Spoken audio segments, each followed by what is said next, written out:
Start mindset, scale mindset. That's what we're talking about today. We're talking about it's between start and scale. So we're going to go deep. We're going to go real deep and figure out what it is to start a business, and the mentality that you need to have when you start a business versus the mentality that you need to have when you scale your business. And we talked a lot about this in the book Start, Scale, Exit, Repeat. This has been incredible journey. I have to say, we've now won 21 global awards. We have been number one on 15 positions on Amazon. This book took over 2 years with a full-time staff of 6 people and 10 years to write. So it really is something that we've worked very hard on here at Start Scale Exit Repeat. And today's podcast is actually a podcast, but it's also a live show. I'm getting some signals that we're having some technical difficulties with the app, and some people are not able to access the room right now. But just will bear with us for a minute or two as we try to get people into the room here. This is a topic that is near and dear to me. This concept of starting and scaling. The difference between the two, it's amazing because, and we're going to talk about that today. Michelle's going to join us in a minute. She's CEO of paw.com.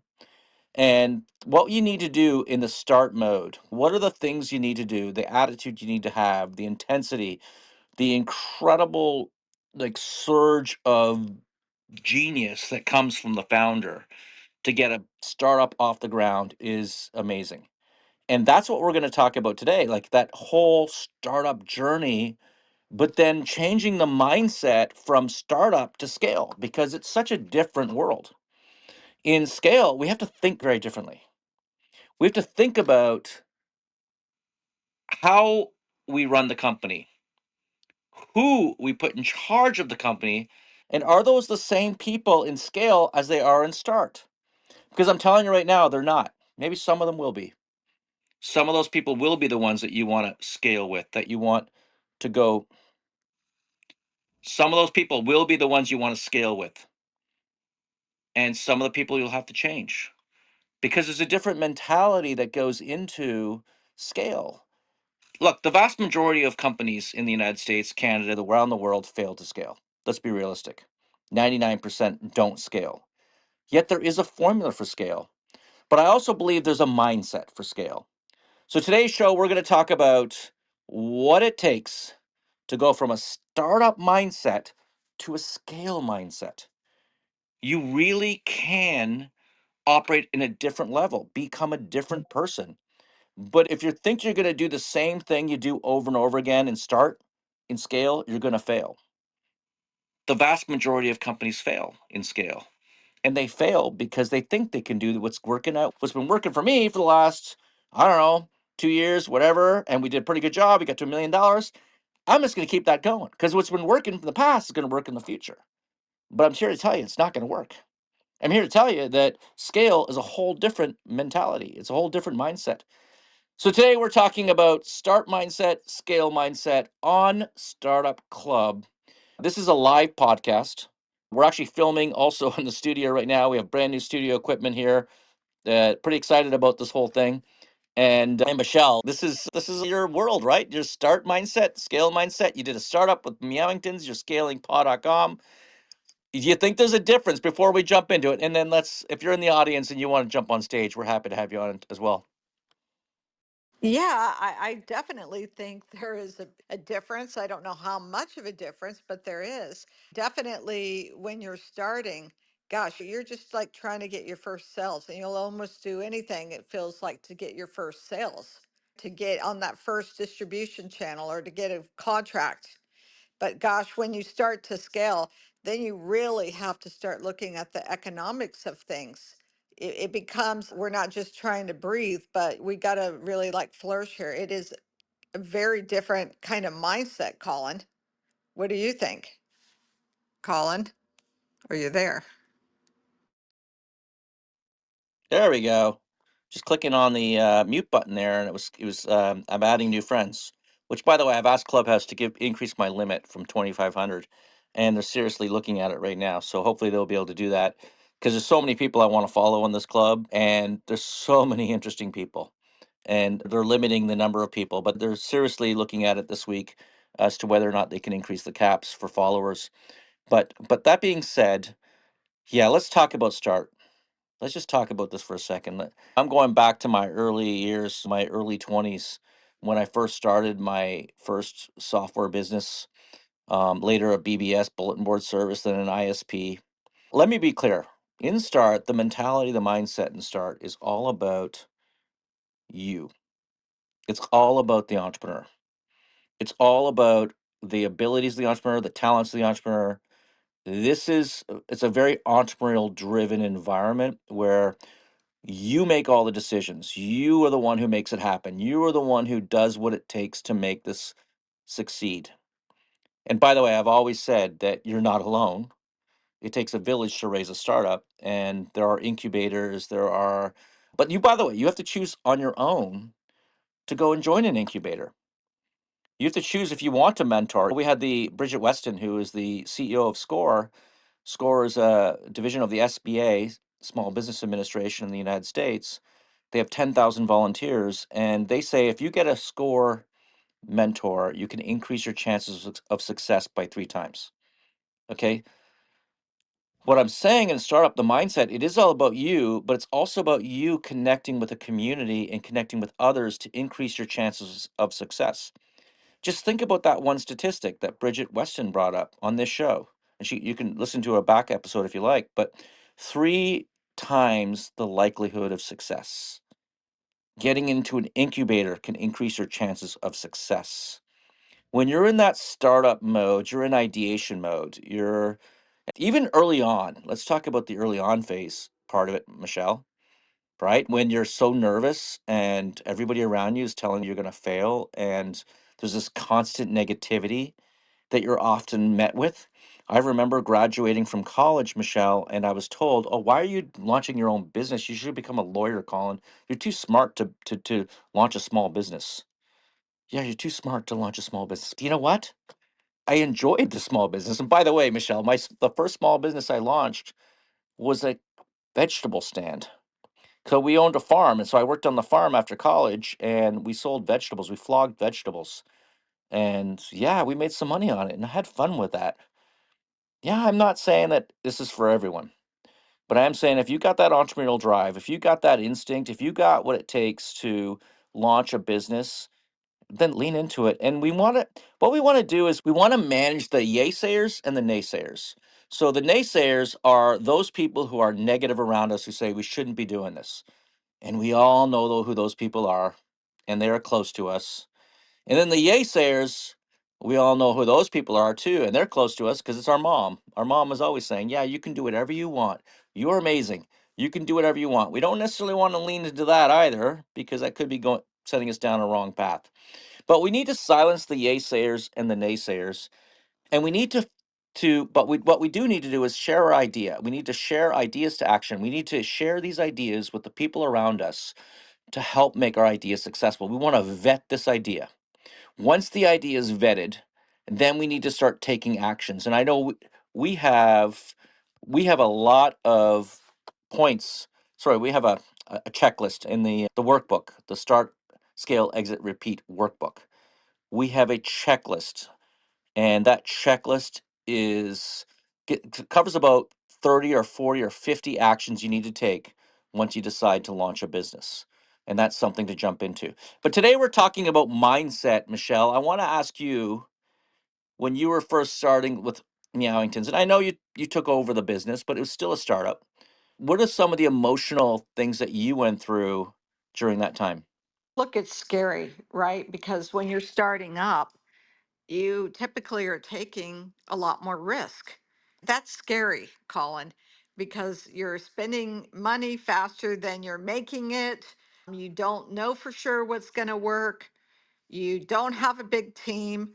Resources are limited, and you really have to be careful, of course, and monitor so you don't drive yourself in the ground. And you have to make sure that you're confident enough and you're managing things well enough that when something starts to hit, you can really lean into it. So That's the scary part, a very scary part of being a startup. You have no idea what's going to work. You really don't. And sometimes it's the oddest, weirdest things that end up working. And you may have already spent a ton of money on inventory or whatever it is on something else.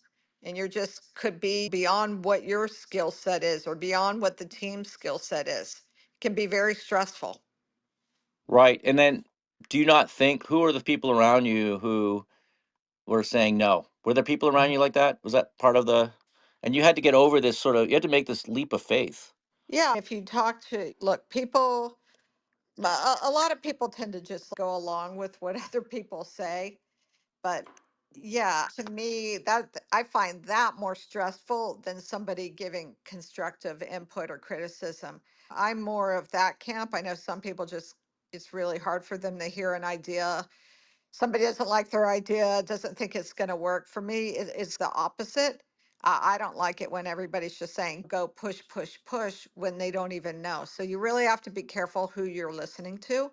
You need to look at the numbers and obviously get a really good set of advisors, mentors, or whatever.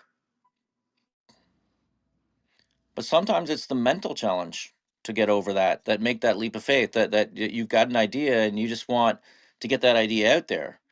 And I don't know, mentally I find it difficult. Now, I'm in a bit of a different situation. I'm an addictive personality and I'm addicted to launching businesses. Like each time I launch a new domain name or register a domain name, I get a little hit. I get a real hit. I get a hit, and it's crazy. Uh, but I love it, and sometimes it works out, sometimes it doesn't work out. In the long term, I've had more successes than losses, and that's okay.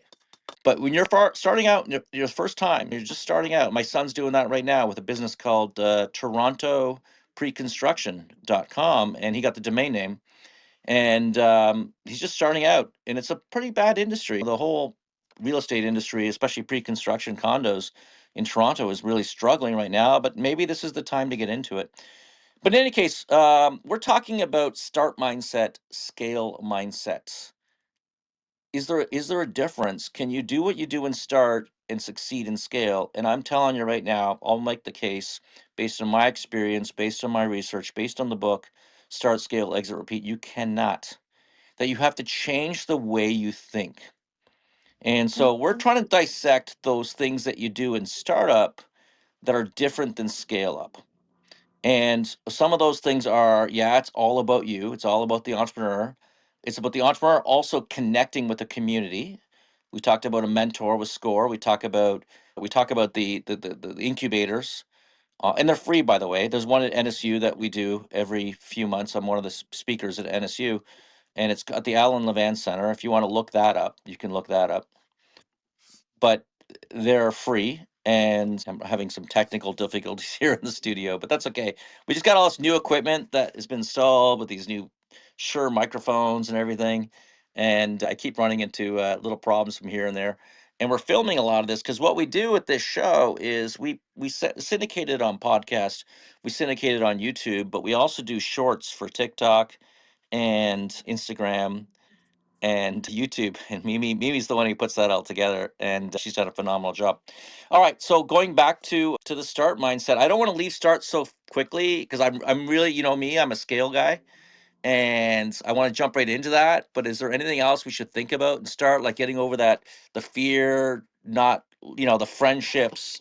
You got to watch out for the naysayers, and you got to get over that. And by the way, I have a technique in the book that we talk about to help you get over that. But Michelle, I don't want to dominate the conversation, even though I Yeah, have. I would say when you're in the startup mode, of course, like every resource is absolutely critical. Every person, every hire you do, and people have to be flexible.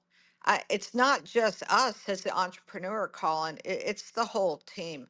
And you really have to be careful who you bring on and that the team has the ability to really cut through, I'm going to say, the BS and be able to talk through things. There's little room for waste typically in a startup, and it's just it's not a comfortable stage for a lot of people. Processes aren't there. You're really having to work on intuition as well. And that's foregoing the long hours and the other stresses that you have. Yeah, I like how you say that. It's all about the instinct at first. When you're an entrepreneur, it's all about the instinct. It's all about you. It's all about you coming up with this idea to do something, visualize it, and make it happen. And then you get your team to rally around that.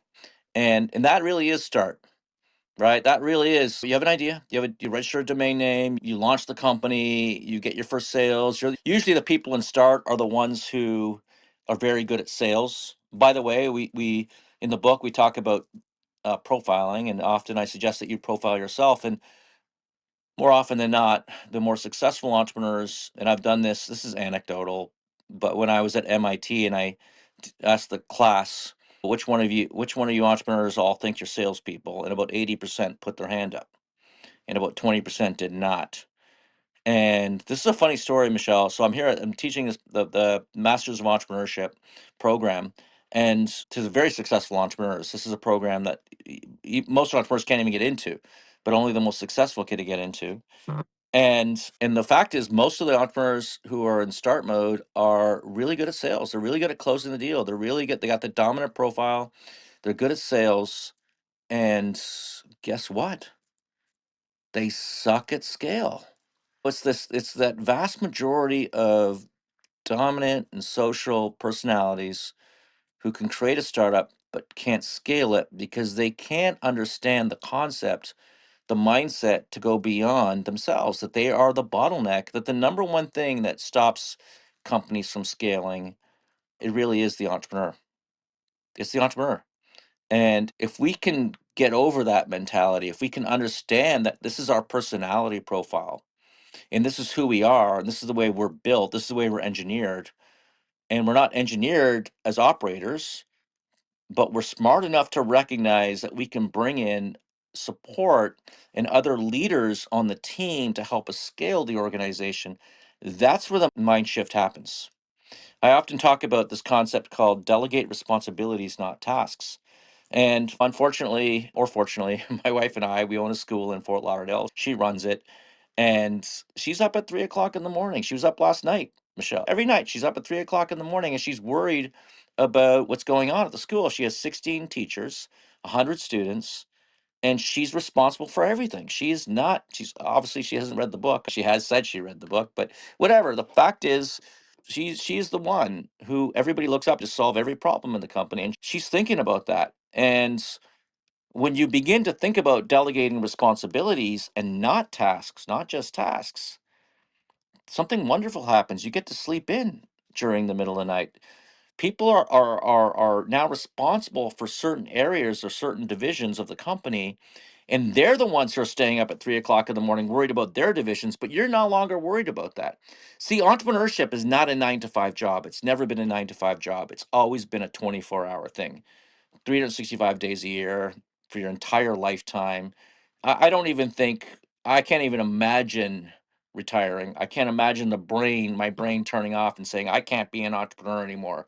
Like, I just want to sit and relax and sit on the beach or whatever. I could never do that.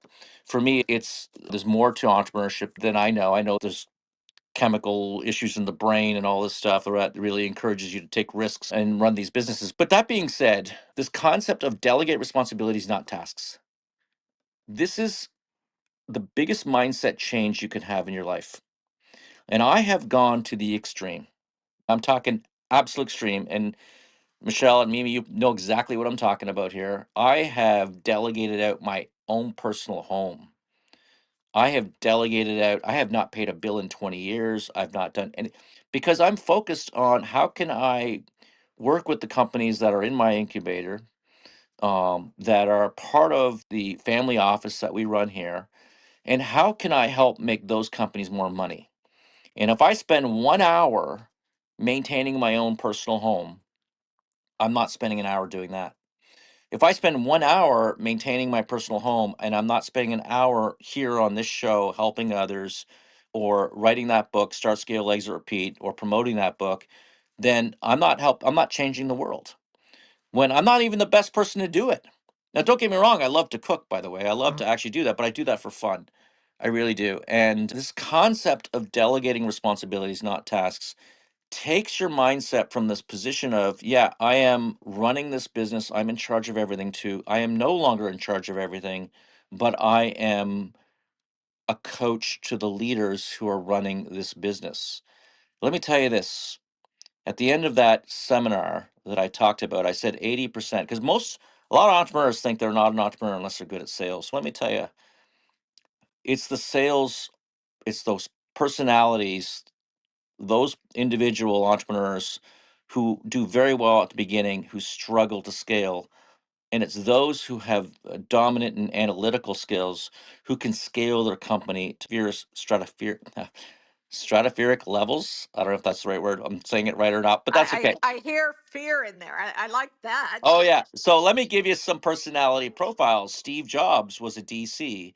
Um, uh, Bill Gates is a DC. Elon Musk is a DC.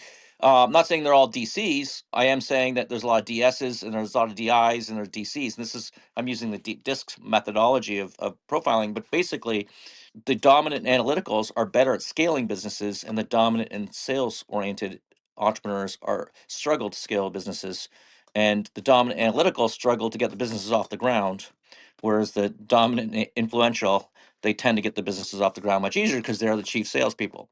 So where am I coming with all this? Okay, here's where I'm coming down to. A lot of you in the audience here, I know who you are. Okay, you're an entrepreneur, you're good at sales, you've done a good job at start. You made progress. But now what we need to do is we need to change our mindset to be a coach of leaders. So the first thing we're going to want to do is find other leaders. And what I'm going to encourage you to do to think about is find leaders who are dominant personality profiles and who have other skills to help scale this company. I love what Jack Welch said. Hire people with runway. And now, when we talk about this in the book, we talk about hiring people with runway, but the runway, we don't want them to have worked at $1 billion company if they're going to work at $1 million company. That's a disaster, by the way. I've seen that just blow up every time. It's almost impossible to go from $1 billion to 1 million. Okay. We want somebody who's worked at a $10 million company and who's helped scale it to $10 million to work for your 1 million. So we're always trying to think in 10x terms here, right? If you're a $10 million company, you want somebody who's worked at a $100 million company. But we don't want to go too far, and we also don't want to look back and say, "Oh, this guy, you know what? I think he's got it in him." And by the way, a lot of coaching and whatnot, yeah, you're right. But we typically, if we're going to pick the ideal candidate for a position, we want somebody who has worked for a company 10 times larger than our company. If we're going to hire a leader, then we want them to have a dominant personality profile.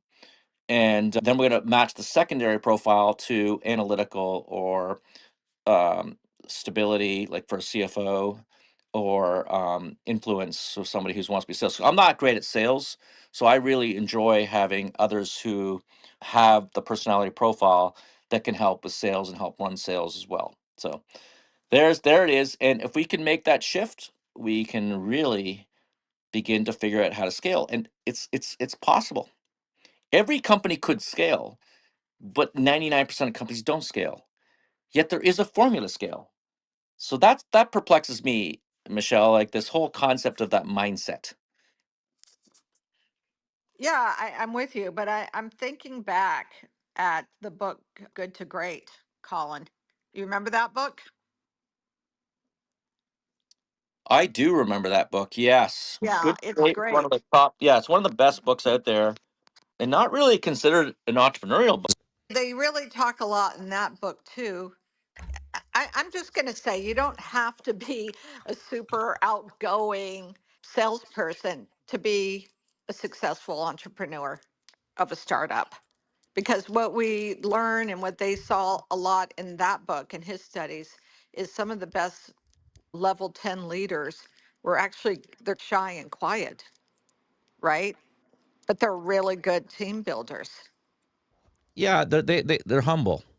That's right. Humility was, yeah, there were two things. It was about willpower and just fortitude to, Interesting because I always say Steve Jobs is the greatest level 4 leader of all time, and he was right, but he wasn't that typical level 5 leader, which is all Hollywood likes to glamorize certain types of CEOs, right? And I'm gonna make a statement. Nobody will probably, I'll get in a lot of trouble with this one, but Steve Jobs and Elon Musk are both horrible speakers.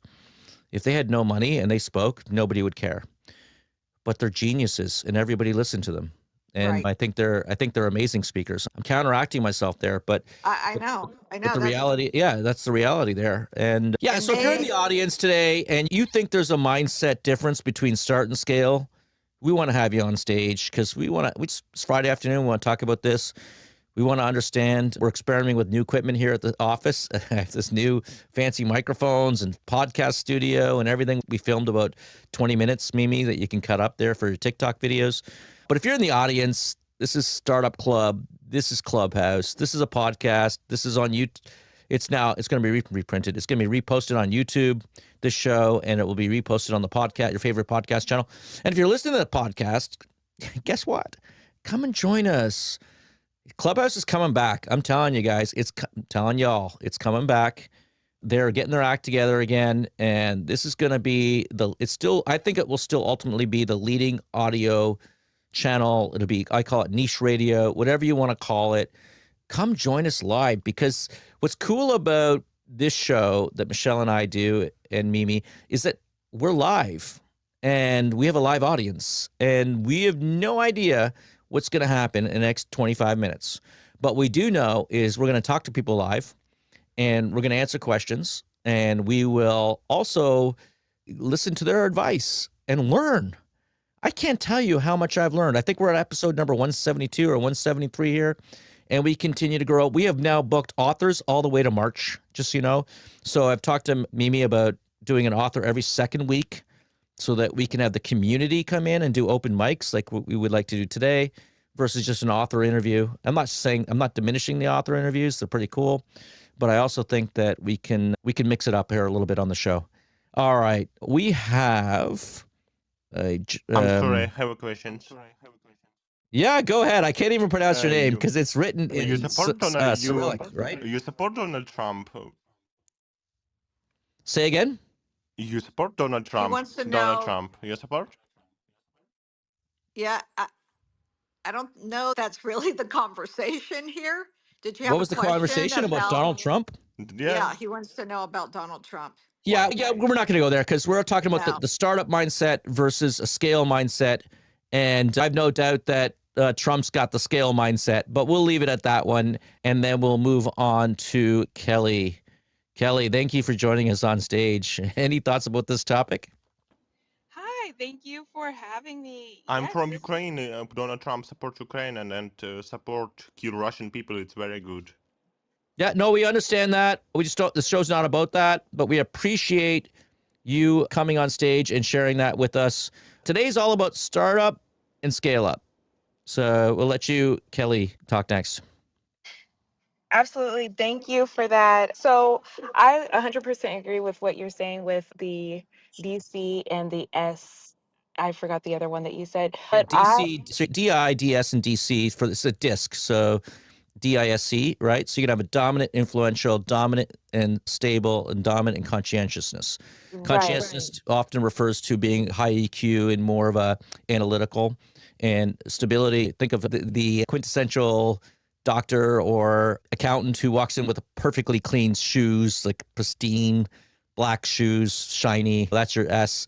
OCD. Actually, I like to call it OCD too, and I joke around a little bit with this because my son's in IS, which is an oxymoron in my opinion, which is highly influential, social, and also OCD. Look, really a little bit of the opposites, but that's who he is. And my daughter's a DC as well. I'm big on profiling. You could probably tell, and I do that all the time. I profile everyone around me, and I can literally do a bar trick where I'm in a bar and I look across this area and say, "Oh, that person's an IS or an SC or whatever." But go ahead. Yes, I've almost mastered the disc. So I actually am a DC myself. And so what you are talking about when you do have a dominant S personality type, or if you're if you're really good at sales, right? And then what you're talking about with the DC. So I think they're both thinking in the same direction, but they're thinking two different thoughts. For me, what you're talking about the DC, you do really well at scaling your business, but then on the sales part, your thoughts are always, but can I sell this? Do I have what it takes to be able to sell this? And as far as the person who can sell very well, I think they're thinking the same exact thing, but they're saying to themselves, can I scale this instead of can I sell this? So I think those are the two conflicting thoughts in the minds of those two very different personality traits, the person who can scale and the person who can sell. They're both. So what I would say is definitely hire people who are not you. And a lot of times when we go to find people to hire, a lot of times what I see is people like to hire people like themselves. But I always encourage people to hire people who are not like you, who don't have the traits that you have so that they can have runway when you take them into your business. Those are just my thoughts about it. I have 10 years of sales experience, so I've that's my default, but I am a DC, so I love that aspect as well. So that's just my thoughts on it. Yeah, it's interesting you say that. So I talked about that seminar. A lady came up to me afterwards who she was also a DC, and she goes, "Oh my gosh, you finally explained to me that I am an entrepreneur like everybody else." Because all the entrepreneurs around her were DIs, dominant and influential. And I didn't get it. And now I understand. And I really encourage those who are very entrepreneurs are very good at sales to recognize their personality profile. By the way, we have a free personality profile test. We did a GPT. It's called personalityprofileai.com. And you can get it probably from startup.club as well. And you just answer the questions. It'll give you your disc, your Myers-Briggs, and compare you to celebrities. And it's absolutely free. It doesn't cost you anything. But yeah, entrepreneurs are not they're not one mold. There are many different molds. And every entrepreneur is different, right? And some are got that dominant and sales personality, and some have got that dominant and analytical, and some have got that dominant and stable. They're all different. All entrepreneurs are very different. But you as an entrepreneur need to recognize who you are. And once you've identified that, and I actually think you should take a personality test, I think you should understand who you are. And once you've identified that, then what you need to do next is simply figure out team members you need to surround yourself with to scale your business, right? So can you tell us a little bit more about your business there, actually? I'm curious. So my business, I'm in a little bit of I don't know, a pause mode right now with my business. I had to put everything on pause.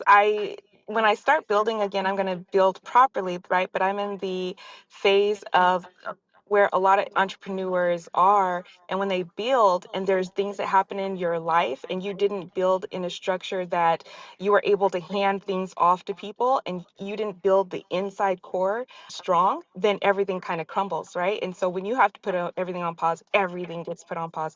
That's where I am right now. So when I go to build this and scale in my next phase, I'm going to make sure that I build the proper way and not just have so much on my shoulders, but build a strong core. So I'm a leadership development coach, and also I'm a photographer as well. I'm in real estate, but at the core, I do leadership development and I do public speaking. I'm also a number one bestselling author, but that just goes in alignment, speaking, coaching, and writing. So that at the core is what I do.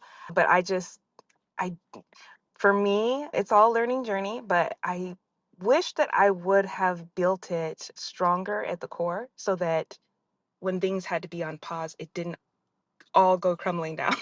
Yeah, And that's where I am. And that's where, from myself, where I am, and so many other people, I think they have the same exact story, but it's a learning journey. And I love this. I love being in these rooms like this because we get to learn from each other mistakes and then learn how to be able to take the next steps and connect with each other. So thank you for having me here. exactly. And I'm curious from your perspective, like this topic is all about a startup mindset versus a scale mindset. Have you seen a difference? Do you recognize that, or have you, because you're a coach, obviously, and your book is called, I think I just saw, look it up there. It's called Confident Communication Coach, Yes. right? But have you seen a difference between those two worlds? Have you, because you're coaching these entrepreneurs and they've done so well and they're running everything on instinct. Mm-hmm. And then all of a sudden you're like, what do you do? do need to hire someone to do more sales, you're the bottleneck, or you do need to hire an operator or a CTO, or you do need to do the following so you can scale your organization. I've been focusing a lot on people today on the show, but we haven't even talked about the story and the mentality and how your story should shift, but also the systems that you need to implement and the money that you need to raise. And it's a very different world, a very different mentality between the start world. So I just wanted to see if I can get a little bit more perspective Absolutely. from you. Absolutely. Yes, there is a very different world from when you enter inside the whole entrepreneur, starting up my own business. At first, when you start up your bit, everything is coming at you. It's like you're, let's say you like chocolate, right? So you think about, okay, I'm going to go in the store of chocolate. But then when you enter inside of your passion and you start attracting all these things to you, it's like Willy Wonka world. Okay. Hands down, you get this person coming at you saying, hey, we want you on this stage and we want you in this magazine. We want you in this, just to build up all the media and all the, it's like a kid in the candy store. Right. And what happens is a lot of times we start a paradigm, we begin this paradigm that we really don't know how to get out of because it's just like a hamster wheel paradigm, right? And I relate it to when everyone always talks about leave your 9 to 5 and there's a carrot, like you're on the hamster wheel and you just can't ever grab that carrot, right? It's the same shift because then you begin to create your own job. You might not be working for someone else, but you are creating your own job and you create your new hamster wheel paradigm to where it's like, oh, but if I just do this, then I'll get more credibility. Oh, if I do this, then I'll be able to build my business stronger and network more. And just it becomes a more instead of let me strategically see how to build this thing and connect with people who can help me to scale, right? When you walk in that front door, it's all about it. It may be perceived that it's all about getting my name out there and showing the world who I am. When really it should be let me build strong. So I'm not building on sand, I'm laying a solid foundation. And what happens is entrepreneurs go through loads of money, loads and loads of money to gain the credibility.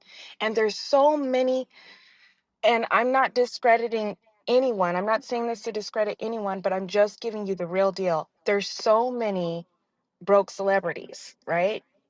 People who are literally going through so much money to gain so much credibility, but they're not really living the life that they want to live because they financially can't afford it because all of the money is going out the window for all of these other things, publications and all of this. And I'm not saying don't go after those things. What I am saying is you've got to be able to build on solid foundation and not on sand because eventually that sand's going to slide and your whole business is going to slide.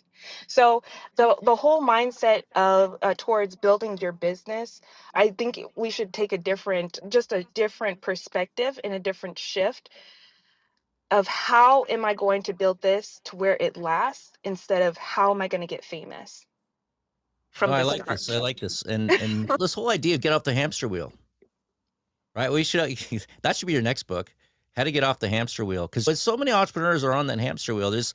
They think working harder will make them more money. Hmm. And it's not always about working harder. It's about working smarter. It's about figuring out how to get off that hamster wheel. Hmm. And what And happens is they build their own hamster wheel because that's they right. got off the one from the job, but then they built their own, literally built their own, and they They don't paid know how to money get off. to build their own hamster wheel, Yes. to be on the hamster wheel, and then amazing. Yeah. So how do you get off that hamster wheel? And that's a good question. Michelle, do you think you're on a hamster wheel sometimes? I don't know. I think you're Do broke. I I? think you've broken Oh through my with God. paw.com. You're scaling that puppy now. No Yeah, pun we are intended. scaling, but it's always a hamster wheel. It feels like a bit. One day it's things are up and then it's down and you find a problem. But for me, it's a lot about just persistence, right? Like just I tell my team, for example, if you find a problem, good. We just need to continue to find opportunities, but also to find problems and just improve. And when something goes wrong, let's just figure out why it happens so that we don't do it again. So I feel it's a lot of persistence. And yes, like Kelly's saying, you can't burn yourself out. I just call that burnout, right? Mhm. We have to also make sure that we're not burning the team out because a lot of us, we have a tendency to do that as entrepreneurs. We got to be very careful about that and watch out for them and make sure that they're getting the support they need as well, because they are the business. It's not us. Okay. It's everyone in the business. Yeah, I like that you talk about this idea of not repeating the same mistake over and over again, not doing the hamster wheel. And I can't tell you how many times I've seen this in businesses. I've been around too long, I think. I don't know, too many stories. But one of the things up in Canada is we'd have this stat holiday every August, civic holiday. It's not considered a holiday. It's not a stat holiday. It's not an actual holiday. It's a government holiday. But every year, people would say, is it a holiday? And we'd have to clarify what it is or isn't a holiday. And it would just cause so much pandemonium in the office. People didn't understand. And then we said, why don't we just write these holidays out on a policy? Let's create an SOP, standard operating procedures. And I know this sounds like the most basic thing in the world, but we did that. And not only did that, we had our staff in the States, Canada's regulated by the government, but the States, it's open. We had our staff in the States, they actually voted on the holidays. Like, for instance, they said, okay, we'll work President's Day, but we don't want to work Friday after Thanksgiving. Okay, fine. Total makes sense, right? So we put these on a document, standard operating procedure, and never heard about it again. And I think the first couple of years, people was coming, oh, is it a holiday? I said, just look at the document. Just look at the standard operating procedure. When you begin to implement systems, and what we did at Costopia, and that was the first company, and we've done it at paw.com, we've done it at many companies now, is we do 2 days of strategic planning night, 88 days of execution. We do 3-year annual goals, 1-year annual goals, quarterly goals, individual goals per quarter, meet once per week, red, yellow, green. We use a platform called Rhythm Systems. We do daily sales huddles. We do profiling we've talked about. So we begin to implement these systems that can help you scale your business. So at a certain point, it's all about you in start mode, but in scale mode, it's all about systems. And I think one of the best books I've ever read on this topic was a book called The E-Myth, because it's all about the systems. It's not about the people. Now, don't get me wrong. Even in the E-Myth, they say it is about the people, because you ain't going to be successful if you don't surround yourself with good people, especially with a leadership team at the top. But if you're running an operation like McDonald's, there's going to be a lot of turnover. So we're going to want to make certain we have the right systems in place to make certain that the employees operate at the highest level. And I think we didn't cover money, because money is a different topic when it comes to start mode versus scale mode. We probably should touch upon that when you are in scale mode, so a lot of entrepreneurs make the mistake by thinking, oh, venture capital is the ultimate thing and everything, blah, blah, blah. But Michelle and Kelly, do you know what the failure rate for venture cap? If you get a venture capital funding in your company, what percentage of companies do you think fail? Can one of you take a shot at that one? 90%. Okay, it's That 75%. sounds about 80%. Come on, these are the ones who hit the lottery. You got venture capital. You hit the lottery. 75% of companies that get venture capital fail, and there's a lot of reasons behind that. And for the most part, I think 90% of all companies on the Inc. 5000s, they actually do not have venture capital. So we're talking about the vast majority of companies can self-finance. We have a great chapter in the book, Start, Scale, Exit, Repeat, about customer-funded startup. Use your customers to fund your startup. And I think that's a really cool topic. We should really take that one on again in the show here in the future. But there is a few entrepreneurs who I've met who have a phenomenal business, and they're not scaling it, and they're too conservative, and they need venture capital. And we used venture capital ourselves. We used venture capital in the early 2000s, and it wasn't pleasant necessarily. It worked out very well for us because it was very strategic. If you get the right strategic venture capital, and we took the company public and sold it to a Fortune 500 company, so it all worked out pretty well. But there are examples of companies that can really scale and dominate, but they're just too conservative. And if you got the right technology, you got the right thing, you need to accelerate it. You think you can put an accelerant on it, then that's when you want to think about some form of financing, some form of debt financing or venture capital. Because if you sit on it too long, others could take that market. And there is no market better than Silicon Valley to generate more billionaires and more wealth and more successful companies. but they have their downside. And I warn about that downside, the Silicon Valley disease that a lot of companies get. We talk about that in the book. And that's the issue with money. So it's a really different mindset when you actually are in scale mode. We really do want to get financing. Okay. Now, I have different suggestions about financing. I'm not big on venture capital. I'm really big on private placement memorandums, doing a Reg D in the United States. I'm big on issuing common shares so everybody has the same risk profile going into the scaling of the organization. But for the most part, that's what we want to think about. We want to think about, as we begin to want to scale, we want to think about the different type of financing that we want to do for our company. All right, we covered it. We didn't cover story, how your story changes from start to scale. Is there anyone in the audience want to jump on stage? We got about 10 minutes left, and if you want to jump on stage, now's the chance. Just raise your hand. We'll put you on stage, and we'd love to hear from you. We love getting different perspectives. We love to learn from you, and also maybe if you have questions as well. We have somebody joining us here at Canal. Do you want to speak on that subject? Yeah, hi. I've been listening to this and wanted to understand that. So I have a small money, and probably most of the people like me having a small money.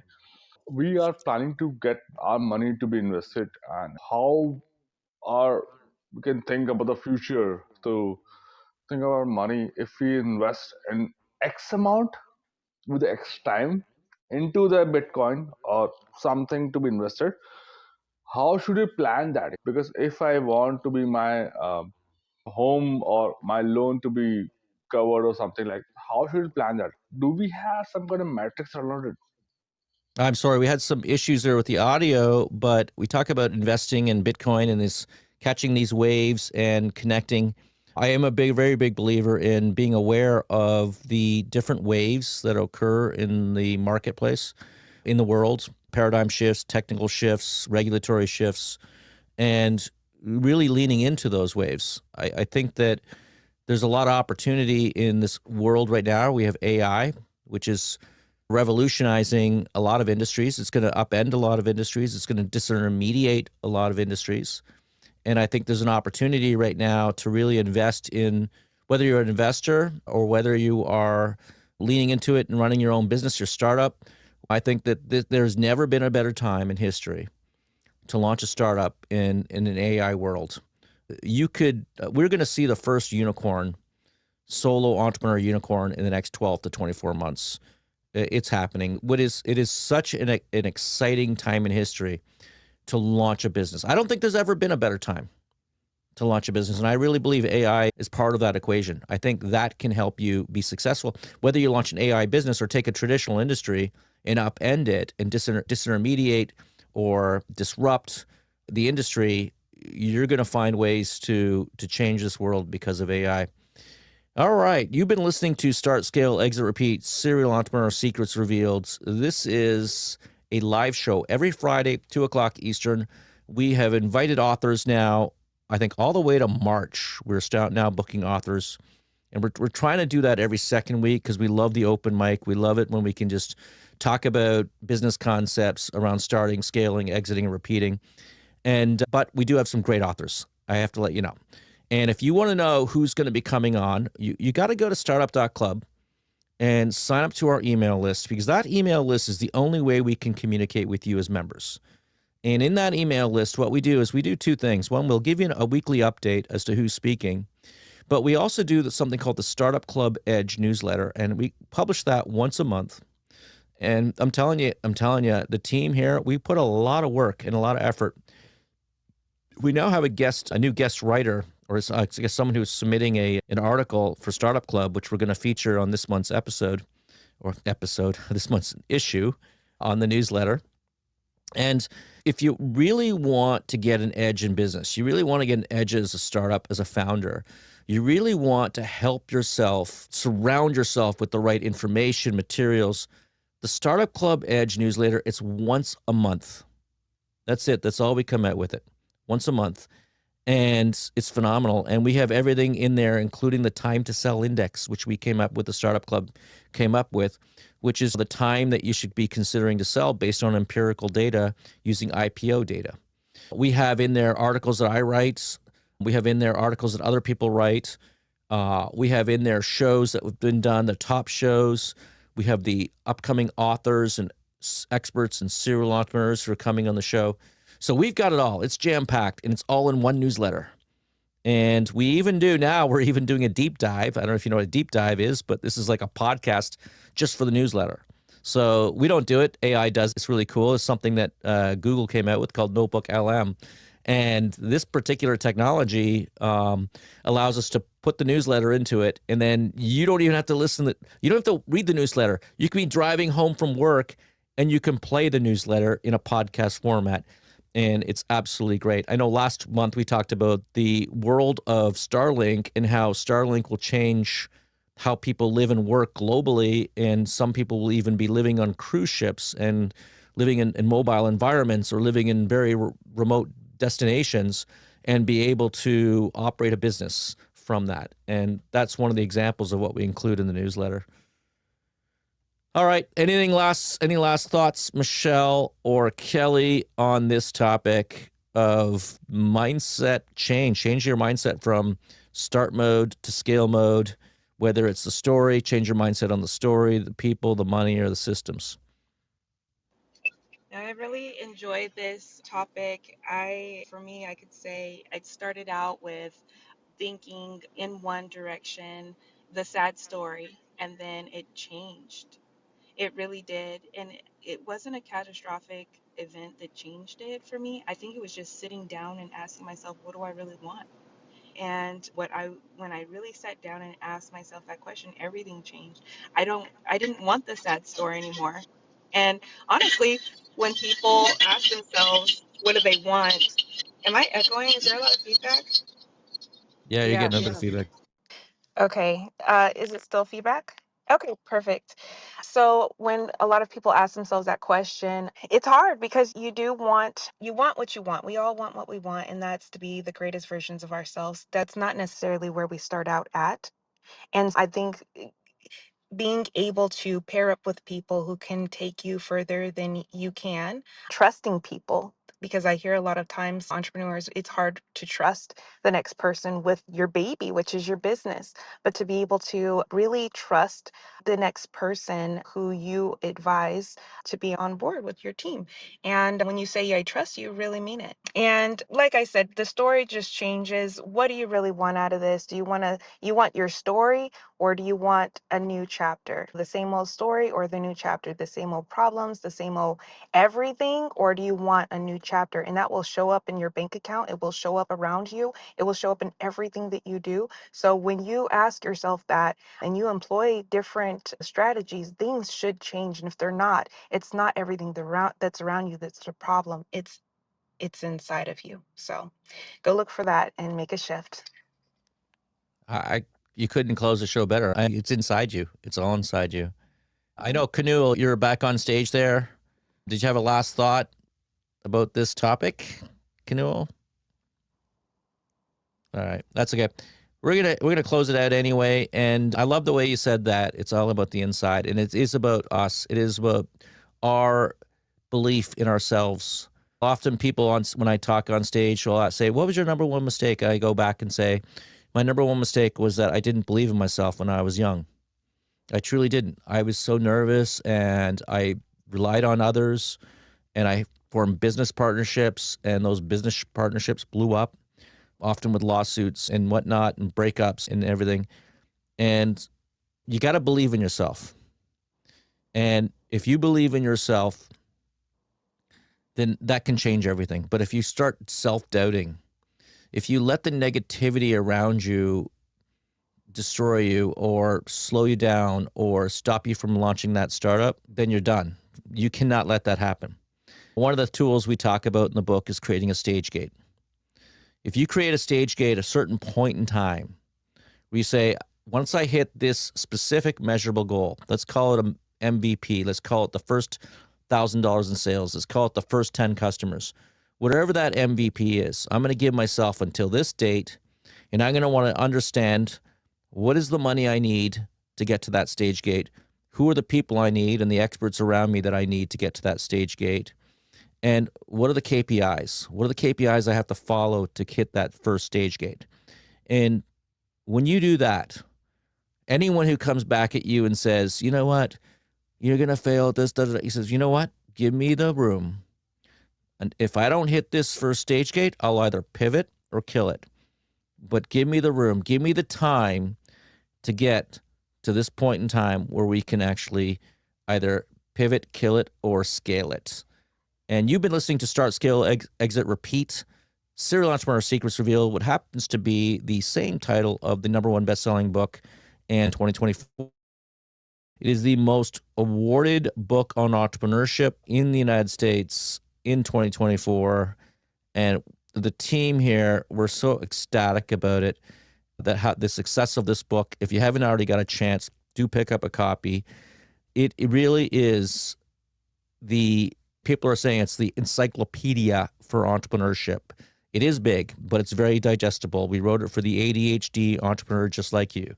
And it's something that you can pick up and follow along and join us on the shows. And I often say that entrepreneurship is not just one company's identity. You're not the CEO of X.